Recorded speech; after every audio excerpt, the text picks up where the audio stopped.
Hola, bienvenido al canal de Avanza en YouTube. Mi nombre es Andrés Nieto y hoy vamos a comenzar a ver fracciones. Si ya estás preparado, podemos empezar con esta lección. Empecemos con el tema. Vamos a hablar de fracciones, pero hay que empezar desde lo básico, desde la composición de una fracción. Cuando tú tengas una fracción vas a tener dos elementos, a veces vamos a tener hasta tres. En este caso tenemos numerador y denominador. Numerador es el número que tenemos tal cual en la parte de arriba. Este tiene que ser entero y es justamente las partes que nosotros estamos tomando. Enseguida te explicaré por qué pongo esto. El número que tengamos en la parte de abajo será, como aquí lo dice, el denominador, y este nos dirá entonces en cuántas partes vamos a dividir nuestro entero. El de abajo los va a dividir y el de arriba nosotros los vamos a tomar. Es muy importante que vayas perdiendo el miedo a las fracciones, porque realmente son muy sencillas. Además, ya lo has visto desde pequeño. ¿Por qué te digo esto? Porque una fracción es igual a una división. Entonces, vamos a ver un pequeño ejemplo con esta grandiosa pizza que acabamos de dibujar. Si yo quisiera dividirla o seccionarla en partes, yo podría hacer, por ejemplo, un corte. Y supongamos que yo me voy a comer la parte que está aquí arriba, esta gran rebanada que yo tengo. Si yo respetara lo que te había dicho desde un inicio, te darás cuenta que ya podemos formular una fracción.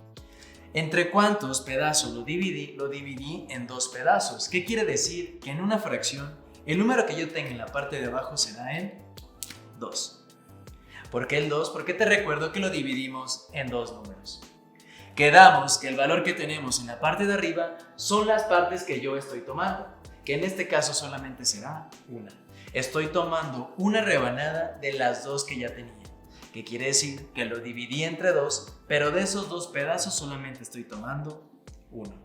Y la fracción que representa a esta parte que yo tomé de la pizza es 1/2. Como te darás cuenta, entonces sí es muy sencillo aprender fracciones, pero vamos a ir un poquito más allá. Supongamos que yo llego y hago otro corte en esta pizza. Puedo formular otra fracción. ¿Por qué puedo formular otra fracción? Porque ahora las partes en las que dividí esta pizza ya no son dos. ¿Cuántas tengo ahora? 4. Y de esas 4 piezas que yo tengo ahora, ya no estoy tomando solamente una. ¿Cuántas estoy tomando ahora? 2. Que quiere decir que mi nueva fracción va a ser 2/4. Pero no sé si lo has notado. Realmente yo no elegí ni más ni menos. Lo único que hice fue dividirlo en más pedazos. Pero esto es justamente lo mismo que inicialmente yo ya tenía. ¿Qué quiere decir? Que el valor de estas dos fracciones es exactamente el mismo. Así que yo podría afirmar que 1/2 es exactamente igual a 2/4. Pero, como te darás cuenta, son dos fracciones distintas, que quiere decir que estas dos fracciones van a ser equivalentes. ¿Qué quiere decir que estas dos fracciones sean equivalentes? Esto quiere decir que el valor de ambas es el mismo, pero los números que estoy utilizando para poner el numerador y el denominador son distintos. De hecho, si yo quisiera continuar encontrando más equivalencias, lo único que tendría que hacer es multiplicar numerador y denominador por un mismo número. No te preocupes, te lo explico un poquito más a detalle. ¿Por cuánto multiplicaría el 1 para llegar a 2? Efectivamente, por un mismo 2. ¿Pero qué quiere decir esto? Que si el número con el que multipliqué arriba fue el 2, entonces con el que voy a multiplicar mis denominadores también tendrá que ser 2. Que quiere decir que la equivalencia será entonces 2 por 2, que esto me dará 4, que es justamente el que yo tengo aquí. Si yo quisiera seguir encontrando más equivalencias, simplemente tendría que elegir entonces un número o un entero distinto a 2 para seguir encontrando estos valores. Te pongo un ejemplo más. ¿Cuál otro podría ser equivalente a 1/2? Pues muy fácil. Supongamos que ahora elegimos el 3. Si yo multiplico 1 ahora por 3, ¿qué voy a tener? Que mi nuevo numerador va a ser 3. Y que el denominador claramente tiene que cambiar. ¿Cómo va a ser ahora? 2 por 3, ¿cuánto me dará? Efectivamente, 6. ¿Y qué quiere decir? Que 3/6 es equivalente a 1/2, ya que el valor es exactamente el mismo. Muy bien, hasta el momento ya hemos visto la teoría de una fracción, cómo se compone una fracción y las equivalencias. Al ya haber visto equivalencias, en automático ya tenemos entonces también la simplificación. ¿Qué es simplificación de fracciones? Igual de sencillo. Como lo recordarás, para encontrar la equivalencia, el número que elegía para multiplicar al numerador y al denominador era el mismo. pero como yo lo quiero simplificar, esto quiere decir que lo quiero hacer más pequeño. Entonces no me sirve multiplicar. ¿Qué me servirá ahora? Efectivamente dividir. ¿Qué quiere decir? Que si yo quisiera simplificar una fracción, digamos que esto sería inverso. Yo tendría que dividir este valor y este valor por un mismo número, similar a lo que vimos en máximo común divisor. ¿Qué quiere decir esto? Que yo tengo que elegir un valor que divida a ambos. Tampoco me sirve yo dividir 1 entre 4 y 1 entre 2, porque eso no me sirve, porque no estoy utilizando el mismo número para ambos. Recuerda que tiene que ser el mismo. Entonces, seleccionamos el 2. Si yo divido el 2 entre 2, tendré 1. Y ahora, este valor también lo divido entre 2. ¿Y qué quiere decir? Que efectivamente, esta fracción es igual a esta, pero mi fracción más simplificada será un medio. En dado caso de que ya no puedas seguir dividiendo numerador y denominador, esto quiere decir que ya encontraste la fracción más simplificada. Hasta el momento vas muy bien, ya casi eres un experto en fracciones. Simplemente ahora vamos a ver qué tipos de fracciones tenemos. Tenemos 3 tipos de fracciones, son las propias, impropias y mixtas. Cada una de ellas tiene una característica distinta. En las fracciones propias tenemos que el numerador siempre va a ser menor al denominador. Como ya deberías de saber, el número de arriba entonces siempre va a ser más pequeño al número que tenemos en la parte de abajo. ¿Qué quiere decir? Que esto en efecto es una fracción propia, ya que el número de arriba, o sea 1, es más pequeño que 2. Veamos ahora las impropias. En las fracciones impropias siempre el numerador tiene que ser igual o más grande que el denominador. ¿Qué quiere decir? Que un ejemplo de fracción impropia podría ser 6 cuartos. ¿Por qué 6 cuartos es una fracción impropia? Muy sencillo, porque el numerador es más grande que el denominador. Eso en automático lo convierte en una fracción impropia. Veamos ahora las fracciones mixtas. Las fracciones mixtas tienen un complemento más, o un componente que las hace muy distintas al resto. ¿Cuál es? Que ya manejan enteros. ¿Esto qué quiere decir? Que una fracción mixta puede ser 2 enteros y 3 quintos. ¿Por qué esto ya es una fracción mixta? Porque ya tenemos un entero, que en esta situación será el 2, y tenemos una fracción más, que será 3 quintos. Esta fracción o la fracción mixta, ¿qué expresa? Expresa que tenemos ya 2 enteros de algo, pero que además de esos 2 enteros yo tengo 3 partes de algo que se dividió en 5. Te prometo que ya casi terminamos. Te voy a enseñar algo que nos concierne con estos 2 tipos de fracciones. ¿Esto qué es? La conversión. Te explico. Tú podrías convertir una fracción impropia a mixta o viceversa. Podrías convertir una fracción mixta a impropias. Digamos que entre ellas se pueden convertir. Tal vez te preguntarás, ¿para qué me servirá el convertir una fracción a otra? Como un consejo o tal vez adelantándote un poco, tú puedes relacionar 2 fracciones, ya sea sumando, restando, multiplicando, dividiendo, siempre y cuando estas fracciones sean propias o impropias. Muy bien, ¿cómo voy a convertir una fracción impropia a mixta? Muy sencillo, voy a realizar la división. ¿Te acuerdas que al inicio te dije que una fracción era una división? Pues ahorita lo vamos a repasar un poco. Recuerda que el número de arriba es el dividendo, o sea, el que se va a dividir. Y el número de abajo se trata del divisor, o sea, el número que va afuera de la casita. Ya varía cómo hagas la casita. Vamos a decir que es 4 que va a dividir a 6.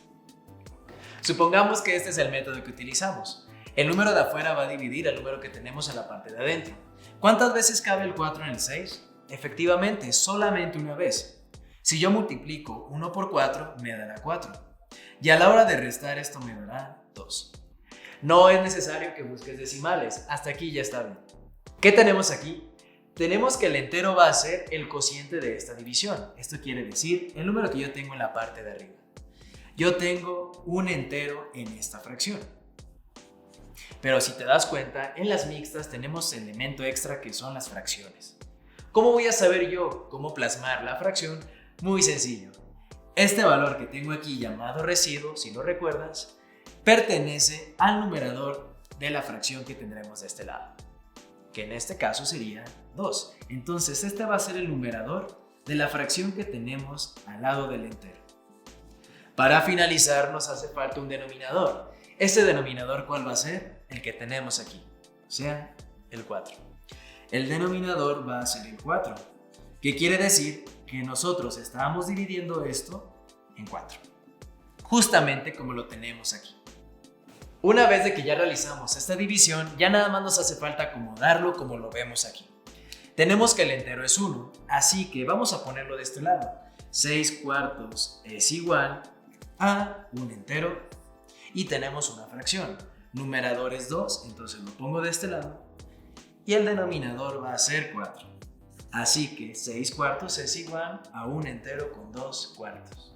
Ahora que ya sabes cómo convertir una impropia a mixta, es necesario saber entonces cómo convertir una mixta a impropia, que prácticamente es algo cíclico. ¿Cómo voy a hacer esto? Simplemente lo que tengo que hacer es ahora enfocarme en la fracción que tengo aquí. La voy a anotar aquí abajo para que sea un poco más cómodo para ti. Tenemos 2 enteros con 3 quintos y yo lo quiero convertir a impropio. ¿Esto cómo se va a realizar? Muy sencillo. Vas a tomar el entero y lo vas a multiplicar por el número que tienes aquí abajo, que es el denominador. Entonces tomamos el entero y lo multiplicamos por el denominador. Tenemos entonces que 2 por 5 es igual a 10. Una vez que yo ya he realizado esto, ¿qué quiero saber o qué encontré? Yo encontré que en 2 enteros yo tengo 10 quintos, pero no es la cantidad que yo tengo. Tal vez me está faltando algo. ¿Qué me está faltando? Los 3 pedacitos que yo ya tenía aquí. Supongamos entonces que yo tenía 2 pizzas y 3 quintos de otra. Si yo quisiera plasmarlo en una impropia, yo ya sé entonces que hasta el momento, por las 2 pizzas llevo 10 pedazos. Pero me hacen falta los 3 pedazos que tomé aquí. ¿Qué quiere decir esto? Que simplemente tendré que sumarlos. Si yo sumo, entonces lo que me dio con lo que yo tengo aquí, ya encontraré las cantidades exactas que yo ya tengo. Si yo sumo 10 más 3, el resultado me dará 13. ¿Qué quiere decir esto? Que yo tengo 13 pedazos. Pero, como te darás cuenta, efectivamente, ya tengo los pedazos que yo tengo, pero no tengo los pedazos en los que fue dividida las pizzas. No quiere decir que tenga 15 porque eran 3 pizzas, no. Quiere decir nada más que en el número que yo voy a poner abajo serán en cuántas partes fue partida cada una de esas pizzas. ¿Qué quiere decir? Las pizzas serán cortadas en 5 pedazos. Entonces yo lo voy a poner en la parte de abajo del valor que yo obtuve. Para que esto no sea complicado para ti, simplemente el denominador va a ser el mismo que teníamos en la fracción de aquí. Si yo estaba hablando de quintos, aquí también estoy hablando de quintos. Entonces vamos a hacer un pequeño resumen. Lo que vas a hacer es lo siguiente. Multiplicas el entero por el número de abajo, que nos da 10, y le sumas el valor de la parte de arriba, o sea, del numerador, que te dará 13. Una vez de que ya tengas ese valor, lo único que tendrás que hacer es copiar el denominador. Como aquí hablábamos del 5, aquí también estamos hablando de él. Así que la respuesta sería 13 quintos. Con esto yo estoy afirmando que 2 enteros y 3 quintos es igual a 13 quintos. Estos procesos tal vez lo apliques en operaciones o tal vez lo apliques en un ejercicio en específico, pero es importante que domines los dos. Muy bien, por este video será todo. Te invito a que si te sirvió y te gustó este video, le des una manita arriba y también lo compartas con alguien que lo necesite. Te invito a seguir las redes sociales y suscribirte para que sigas viendo nuestros videos. Muchísimas gracias por verlo y hasta luego.